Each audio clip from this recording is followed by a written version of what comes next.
What's up, everyone? Welcome to Program Your Remote. Today we're going to be doing a cabin air filter change on a 2013 Acura RDX. Like I said, this is a 2013 here, but it will be the same on a few different years. So the cabin air filter is going to be located behind the glove box. In order to get to it, we need to open our glove box. And then if we take a look in here, we're going to see this removable tray right here. If you just get a hold of it and pull, it'll just pull out of there.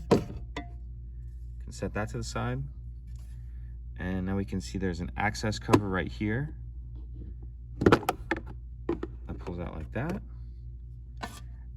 and then there is one more cover right here, and this one has these two clips on both sides.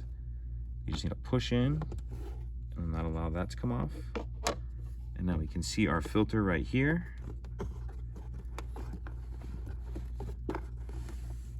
Pull this one out. This one isn't too dirty, but we'll change it.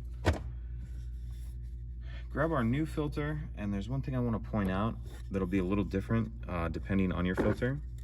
This one here, as you can see, it just has an arrow pointing up. That's telling that you want to install that like that with that arrow pointing up. However, if you, on your filter, if you have an arrow and it says airflow, you want the airflow going down. So again, this will really just come down to whatever filter you're using. If you have just an arrow like this, you want that pointing up. If you have any kind of arrow or anything saying airflow, you want the airflow going down. All right. So go ahead and install our new filter. Now we need to replace this access cover.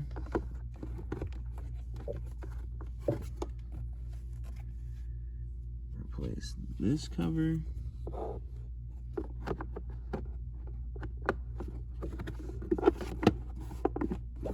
Oops.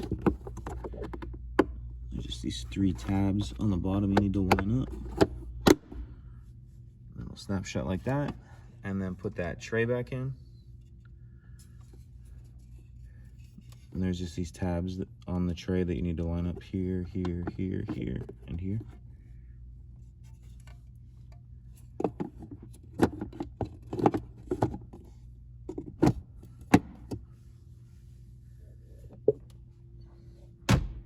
And that's it. Pretty simple. If you have any questions, please let me know. If you could take a second to like and subscribe, it helps us out, and I'd appreciate it. Thank you.